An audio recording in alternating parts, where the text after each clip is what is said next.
Bonjour à tous, merci de nous avoir rejoints pour mieux ou bien. Emma, Patrice, Christophe, bonjour à tous les trois. Bonjour Michel. Bonjour Michel. Au sommaire, Patrice. Eh bien, on vous serine à longueur de journée qu'il faut éviter les aliments ultra transformés. Mais concrètement, c'est quoi un aliment ultra transformé ? Qu'est-ce qu'on lui fait de particulier à cet aliment pour pouvoir dire à la fin qu'il a été transformé ? Eh bien, je vais vous passer en revue toutes les transformations qui font qu'à l'arrivée, vous avez parfois du poison dans votre assiette. Emma. On va largement parler de ce qu'on trouve sur l'étiquetage de certains de ces produits, le Nutri-Score de A à E. Mais alors, ça pose pas mal de questions. Est-ce que les industriels peuvent en jouer ?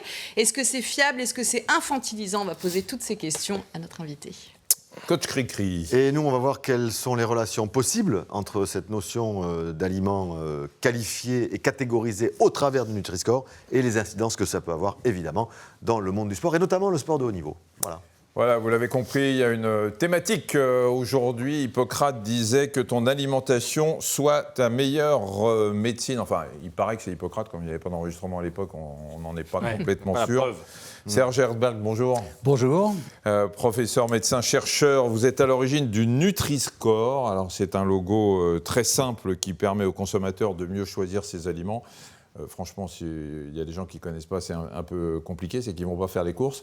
D'abord, il existe depuis quand, ce Nutri-Score ? Alors, il a été créé en 2014, mais il a été officialisé après une longue bataille contre les lobbies en France en 2017.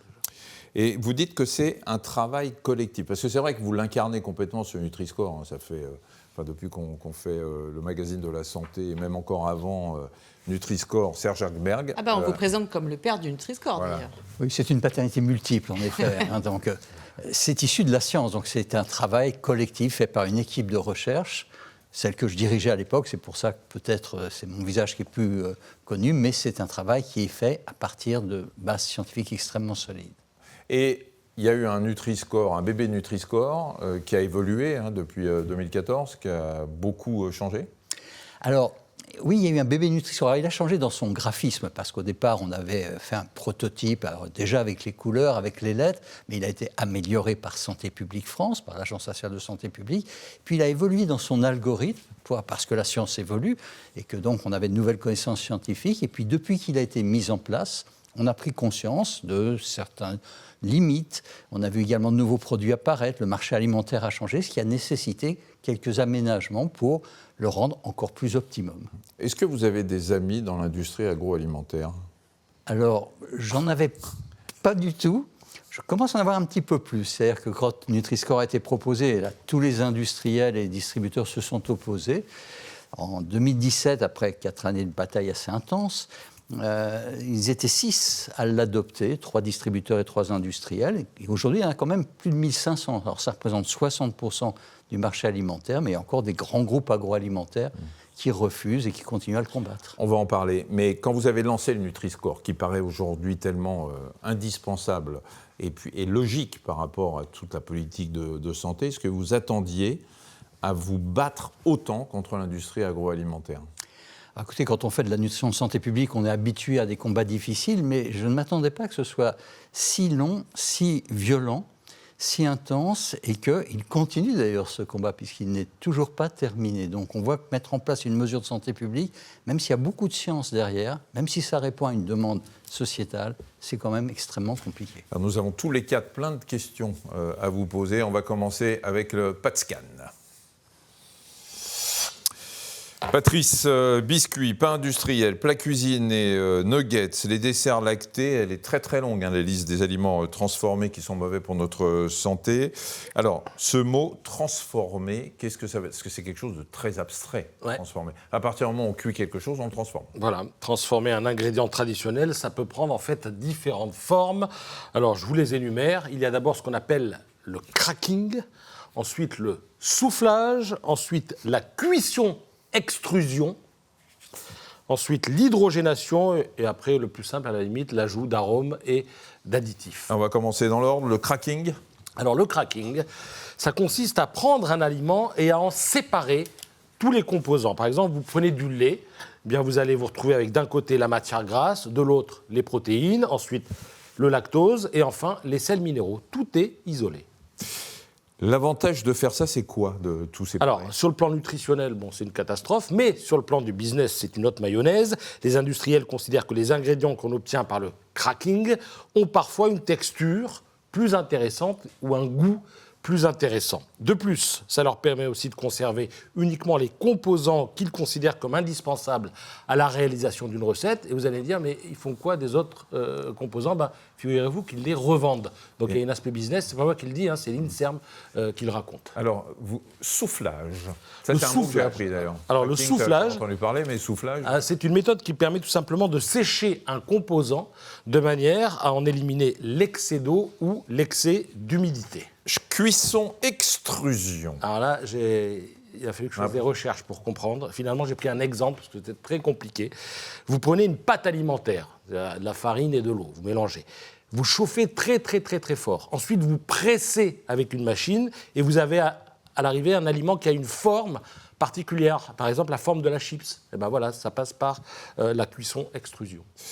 Hydrogénation. Alors, vous prenez une huile liquide, comme l'huile de tournesol, par exemple. Vous la transformez en graisse plus solide, comme de la margarine. C'est-à-dire que les huiles sont faites, c'est pas à vous que je vais l'apprendre, ni à vous, scientifiques, que je vais l'apprendre, de petites chaînes de molécules. Et certaines de ces molécules sont souples, ça donne au produit son aspect liquide. Et puis, certaines de ces molécules, parfois, sont rigides, ça lui donne son aspect solide au produit. Donc, l'hydrogénation consiste à ajouter de l'hydrogène, à mettre tout ça sous pression et à chauffer. Et au passage, en général, on rajoute un peu de nickel, on appelle ça un catalyseur. Un catalyseur, c'est un produit qui permet qu'une réaction chimique puisse se faire. Sans lui, la réaction chimique ne se fait pas. Et résultat, vous avez la molécule qui devient plus droite. Donc la graisse de l'huile finit par durcir, ça donne de la margarine. Voilà, ça donne un produit plus stable. Si vous prenez de l'huile de tournesol, elle rancira beaucoup moins rapidement que si elle n'était pas traitée.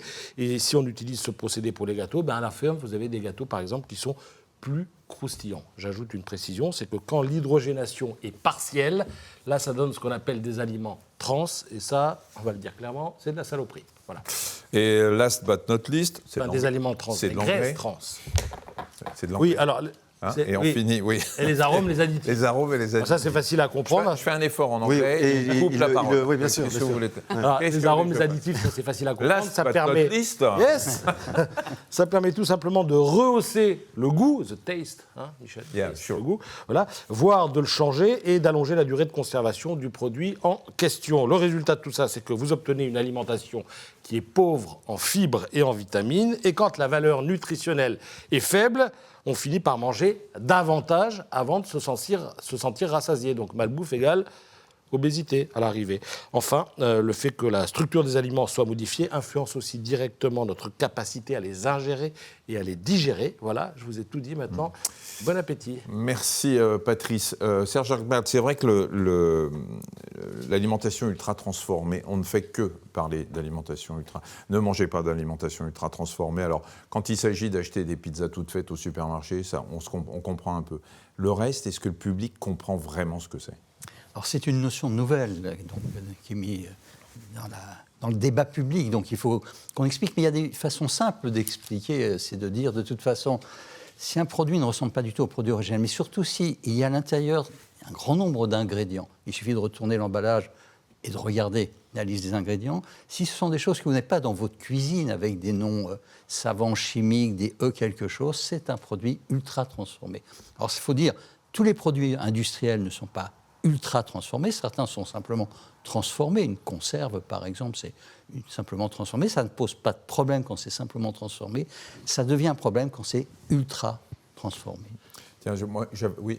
Non, le juge de paix, ce n'est pas le nombre d'ingrédients, tout simplement. C'est-à-dire qu'on entend dire ici et là qu'au-delà de 5 ingrédients, on commence à manger de la saloperie, quoi. Alors, on a utilisé souvent ce système des 5 ingrédients, mais en fin de compte, c'est dès qu'il y en a plusieurs, et c'est selon leur nature. C'est-à-dire s'il y a en effet des additifs, ce que vous avez cité, des épaississants, des conservateurs, des émulsifiants, des exhausteurs de goût, des édulcorants, c'est un produit ultra transformé. Donc il faut regarder le nombre, mais il faut regarder aussi si ce sont des choses que vous n'utilisez pas quand vous faites vous-même votre cuisine, quand vous transformez vous-même vos aliments. Un aliment transformé, les olives noires, Ah oui, alors ça, toutes lisses. Les olives noires, Mais ça, c'est un les olives, truc c'est verte. C'est vert, les olives. Une olive, c'est vert. Voilà, il faut bien le Il préciser. y en a des noires, si vous la laissez flétrir un peu, elle se déshydrate, ça fait De très bonnes les olives, par de ailleurs. Provence, par exemple. Mais une olive noire lisse, Ouais. la nature ne fait pas ça. Oui. Donc on prend des olives vertes lisses, on les trempe dans un mélange avec du fer ou autre chose pour en faire. Donc ça c'est un produit ultra transformé. Toutes les olives noires lisses que vous voyez, que vous achetez en supermarché ou qu'on vous met même sur les pizzas dans les restaurants, ce sont des produits transformés. Voilà. On va vous poser plein de questions, mais c'est Emma qui va Plein vous de les questions poser déjà, surtout. ouais. Elle a plein de questions, Emma. C'est le vrai du fake. Alors Emma, la parole est à vous. Eh bien alors oui, en effet, vous êtes tous les bienvenus parce que c'est les idées reçues qu'on se fait tous sur l'alimentation. À commencer par celle-ci, à produit équivalent, est-ce que le bio vaut forcément mieux pour la santé qu'un produit non bio ? Alors, le bio a beaucoup d'avantages, mais s'il est gras, sucré et salé, qu'il soit bio ou non, il reste un produit gras, sucré et salé. Donc, une confiserie bio, un chocolat bio n'est pas à consommer en grande quantité. Maintenant, le fait de consommer des aliments bio fait partie aujourd'hui des recommandations officielles, notamment en France, du Programme national nutrition santé. Il y a un avantage, mais c'est particulièrement intéressant quand ce sont pour des aliments type végétaux, pour lesquels on veut une promotion, donc les fruits et légumes, les légumes secs, les légumineuses ou les fruits secs. Un Nutri-Score A, c'est-à-dire celui qui s'affiche en vert, tandis que le E est celui qui s'affiche en rouge. Est-ce que ça signifie que le E, rouge, ça veut dire alerte, ne pas consommer ? Non, pas du tout. C'est ça un grand problème de la communication qu'il faut faire passer auprès du Nutri-Score, enfin auprès du public concernant le Nutri-Score, c'est que un produit A ne veut pas dire que c'est un produit sain, ça veut dire que c'est un produit de meilleure qualité nutritionnelle qu'un produit qui est moins bien classé. Mais on ne dit pas qu'il faut manger que du A et que si on prend un produit D ou E, on va mourir tout de suite ou avoir des problèmes de santé. Donc, simplement, quand un produit est D ou E, ça alerte qu'il faut être attentif, ne pas le consommer en grande quantité trop fréquemment. L'idée que ce système de notation pourrait être manipulé par les industriels qui pourraient ajouter des poudres de perlimpinpin, en tout cas jouer avec les codes du Nutri-Score pour obtenir une meilleure notation, c'est vrai ou c'est faux ? Alors, c'est faux, mais c'est une question qu'on s'est posée. C'est pour ça d'ailleurs que quand on regarde comment on construit le Nutri-Score, on prend les éléments négatifs qu'il y a dans l'aliment, le gras, le sucre, le sel, les calories, on prend les éléments plutôt positifs, est-ce qu'il y a des fibres, des protéines, des fruits et légumes. Donc, il y a possibilité de jouer en rajoutant un peu de fibres. Mais pour réellement avoir un impact sur la note du Nutri-Score, c'est très difficile si on ne touche pas aux éléments négatifs. Donc, oui, on peut améliorer le Nutri-Score d'un produit, l'industriel peut le faire, mais ça c'est bien, s'il rajoute du blé complet, des fibres, mais il ne peut pas le faire pour un produit qui, sur le plan vraiment de sa qualité nutritionnelle, est très défavorable. Comme le Nutri-Score n'est pas obligatoire, il est forcément favorable aux industriels qui choisissent de l'apposer sur leurs produits. Qu'est-ce que vous en pensez ? Ça donne vrai une ou bonne image. Alors, ça donne une bonne image, et tant mieux, parce que c'est aussi une preuve à la fois du respect du consommateur, de jouer le jeu de la transparence nutritionnelle. Donc, c'est en effet un élément positif. Maintenant, tous ne jouent pas le jeu. Ça n'est pas encore obligatoire, malheureusement, donc il y a une perte de chance en termes de santé publique. Mais quand un industriel s'enregistre pour afficher le Nutri-Score, puisqu'il y a une démarche administrative, il doit le mettre sur l'ensemble de ses produits. Donc là, il ne choisit pas ses produits, mais c'est valorisant, même pour un produit mal classé par le Nutri-Score, par rapport à une marque concurrente qui ne l'affiche pas. Vous pensez qu'un jour, on arrivera à le rendre obligatoire, ce Nutri-Score, sur les produits alimentaires ? Alors, les scientifiques, les acteurs de santé, les consommateurs, les patients demandent à ce qu'il soit obligatoire. Les lobbies sont encore extrêmement puissants, mais on pousse beaucoup. Les législateurs actuellement font des propositions de loi pour le rendre obligatoire. On fait signer des grandes pétitions pour essayer de montrer qu'il y a une forte demande des consommateurs. Et c'est dans le sens de l'histoire. Les industriels, les lobbies pourront encore gagner quelques semaines, quelques mois, quelques années, mais on ne peut pas aller contre l'intérêt de la santé publique. Est-ce qu'il faudrait boycotter les marques qui refusent d'afficher le Nutri-Score ? Alors, ce que l'on peut dire, c'est qu'un produit qui n'affiche pas le Nutri-Score, c'est obligatoirement un produit qui est mal classé, et en plus, c'est un industriel qui ne joue pas le jeu de la transparence. Donc, moi, en tant que consommateur, oui, vous voyez, pas simplement en tant que scientifique, mais en tant que consommateur, je boycotte des produits qui n'affichent pas le Nutri-Score. Et il n'y a pas de class action en France, comme il pourrait y avoir aux États-Unis, par exemple, avec des groupements de consommateurs qui demandent au public de boycotter ces marques ? Alors, il y a des discussions, parce qu'en effet, il y a des class actions possibles, compte tenu du fait qu'on sait que le fait de manger des aliments mieux classés sur l'échelle du Nutri-Score réduit le risque de maladies comme l'obésité, certains cancers, la maladie cardiovasculaire ou le diabète. On a vraiment la démonstration scientifique, il y a des dizaines d'études qui démontrent, donc il y a une perte de chance pour le consommateur de ne pas avoir accès à l'information. Donc on réfléchit aujourd'hui, avec certaines associations de consommateurs et avec bien sûr le soutien du monde scientifique, à la possibilité de se retourner contre les entreprises qui ne l'affichent pas. C'est assez angoissant le contexte dans lequel on vit sur l'alimentation. Je pense au cadmium, je pense aux pesticides dans les fruits et les légumes, l'ultra transformés, les additifs que Patrice a évoqués. On a le sentiment qu'en mangeant, on va forcément s'intoxiquer. C'est vrai ou c'est faux ? Alors, il faut donner une information qui soit d'abord fiable. Maintenant, on ne peut pas cacher aujourd'hui les problèmes que l'on découvre. Et après un moment que c'est étayé scientifiquement, ça doit faire l'objet d'une communication sans être angoissante. Il ne s'agit pas de dire si je prends un produit qui n'est pas bio, je vais avoir des taux de pesticides dans mon sang trop élevés. Non. Si je prends un chocolat qui contient du cadmium, je prends quelques carrés, ça ne fera pas de mal. Donc il faut que l'on ait une communication qui soit réaliste, qui s'appuie sur la science et qui ne soit pas angoissante, car ça n'est pas le fait de consommer un produit en petite quantité qui va poser de problème. Mais pour certains produits, qui peuvent être riches en cadmium, contenir des pesticides, être ultra transformés, leur consommation en grande quantité peut vraiment avoir des effets délétères sur la santé. Alors, une question qu'on se pose souvent dans les cuisines, lorsqu'on est devant le Nutri-Score et qu'il est mentionné Nutri-Score A, est-ce que c'est forcément bon ou pas mauvais pour la santé, ou est-ce que la note A est attribuée en fonction du produit et qu'un A pour une pizza ne vaut pas un A pour un yaourt ou pour un produit avec des légumes, par exemple ? Alors, le Nutri-Score ne fait que traduire la composition nutritionnelle. Vous savez, ce fameux tableau qu'il y a sur la face arrière des emballages des aliments, qui est lisible, incompréhensible pour les consommateurs et même pour les nutritionnistes. Et donc, il ne reflète que la composition nutritionnelle. C'est déjà beaucoup, mais il ne prend pas en considération d'autres dimensions santé. Est-ce qu'il y a des pesticides, par exemple ? Alors là, il y a le logo, l'agriculture bio. Est-ce que le produit est ultra transformé, contient des additifs ? Ce sont des dimensions différentes. Donc, un produit A et meilleure qualité nutritionnelle, plus favorable à la santé qu'un produit moins bien classé, mais n'est pas une garantie que cet aliment ne pose aucun problème. Mais il vaut mieux privilégier à chaque fois des aliments mieux classés sur l'échelle du Nutri-Score. En comparant des produits qui ont une pertinence à être comparés. Souvent, on nous dit les céréales petit déjeuner sont mieux classées que l'huile d'olive. Alors, d'une part, c'est faux. Mais quand vous êtes consommateur, vous n'hésitez pas entre les deux produits. Vous ne dites pas est-ce que je vais acheter pour mon petit déjeuner de l'huile d'olive pour boire un bol, ou est-ce que je vais assaisonner ma salade avec des céréales. Donc, le consommateur, spontanément, consomme des produits qui sont comparables en termes d'usage, d'utilisation. Et c'est comme ça qu'il faut l'utiliser. Et alors, vous parlez de tous ces ingrédients qui sont indéchiffrables pour le béotien, y compris parfois pour les scientifiques. Est-ce que vous pensez, mais je ne pense pas que ça dépende de vous, mais est-ce que vous militeriez pour qu'il y ait une loi qui, en gros, oblige les industriels à s'exprimer clairement, concrètement, en français, pour le consommateur. Parce que moi, le chlorure de sodium, je ne suis pas obligé de savoir ce que c'est. Même le mot glucide, je ne suis pas obligé de savoir que c'est un sucre. Et le piège du pour 100 grammes ? Oui, alors ça ne fait jamais 100 grammes, voilà. Et qu'on se dit, tiens, il n'y en a pas beaucoup. Donc, en fait, il y en a beaucoup parce que ça fait que 25 grammes. On nous dit qu'il faut lire les étiquettes, pardonnez-nous, c'est du chinois. Alors, ce n'est pas votre responsabilité, mais est-ce qu'il faudrait légiférer dans ce domaine, voire pousser les politiques à se questionner ?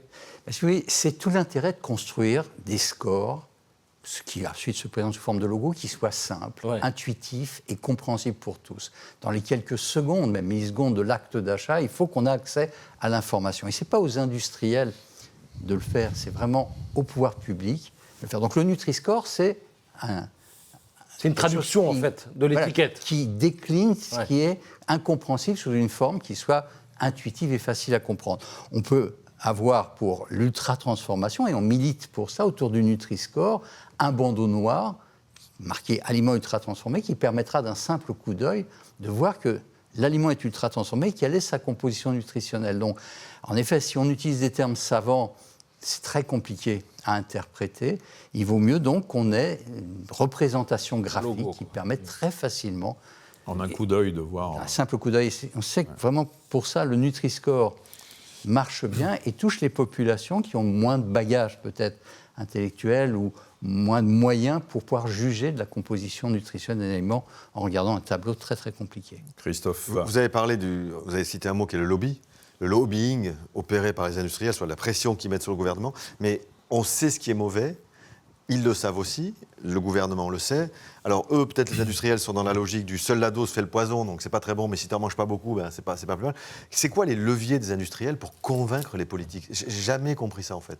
Alors qu'on sait tous très bien que le E404, je sais plus quoi, le E510 est un truc qu'il ne faut pas avaler parce que voilà. Comment c'est possible ? Si vous voulez, c'est toute la difficulté de la santé publique face aux intérêts économiques. Et les industriels ont, ou parfois les agriculteurs, enfin les producteurs, ont des moyens de pression.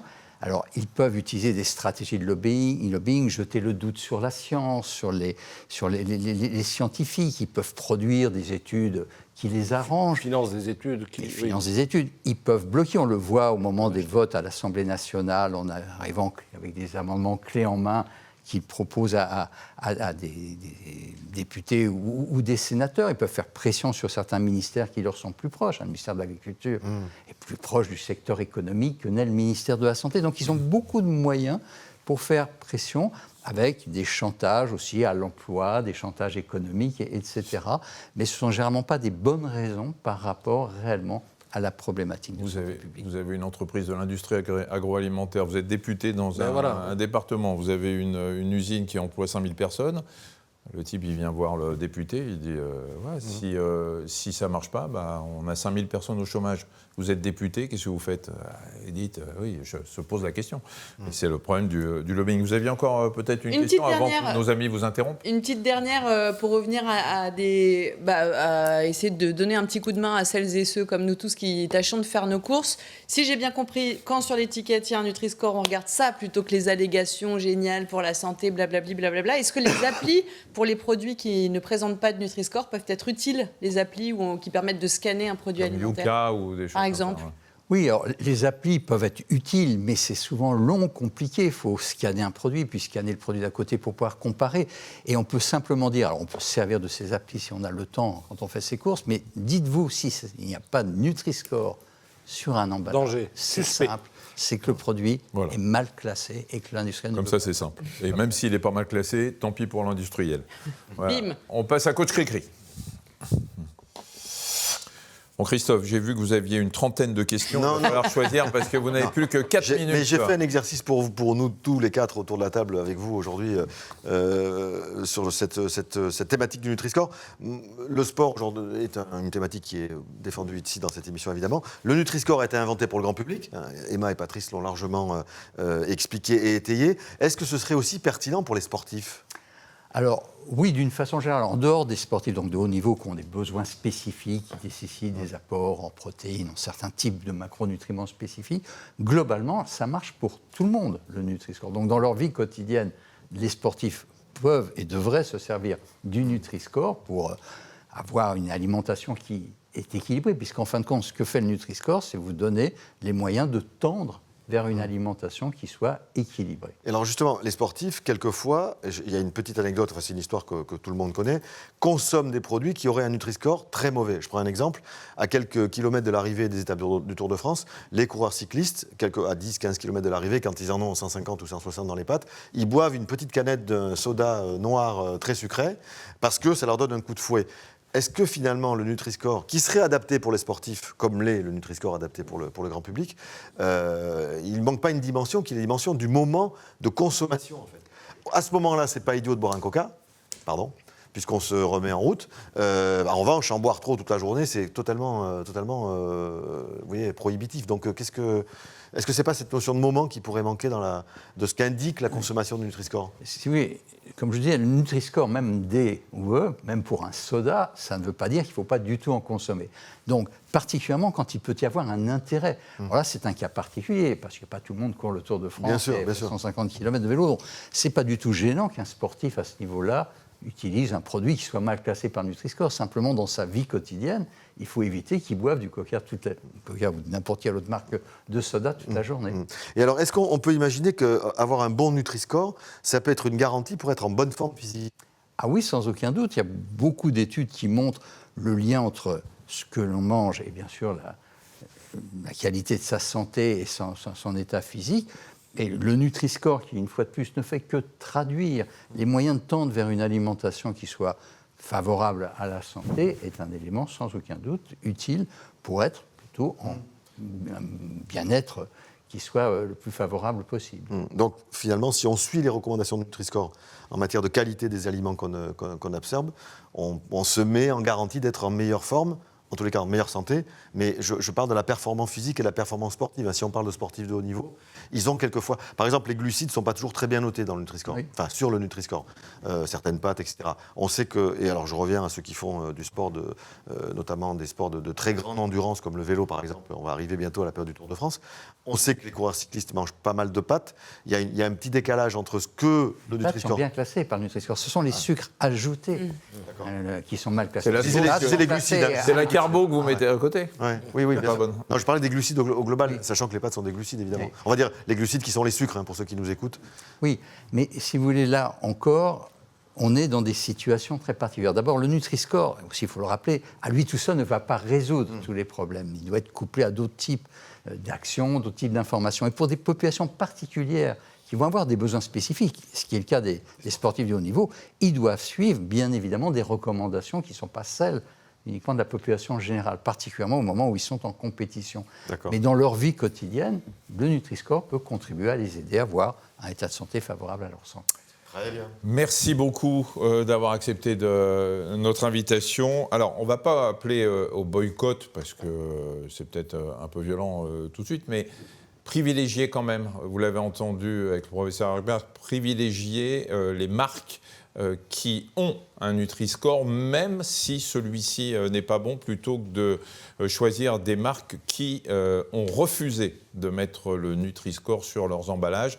Ce sera déjà pas mal. En attendant, peut-être une class action qui pourra permettre d'avoir... Et si vos auditeurs peuvent signer la pétition, c'est un moyen aussi, sur le site de l'Assemblée nationale, de rappeler aux législateurs que la santé publique doit primer sur les lobbies qui essayent de contrecarrer cette On l'a comment ? On va sur... pétition-nutriscore.fr et vous arrivez directement. Pétition-nutriscore.fr, vous pouvez signer, vous aurez toutes ces adresses sur contact@mieuxmedia.fr. N'oubliez pas de nous envoyer vos suggestions et ce que vous avez pensé même de cette émission sur le Nutri-Score. Merci beaucoup d'avoir accepté notre invitation. Merci de votre fidélité. On se retrouve très vite pour un mieux ou... Bien. À bientôt.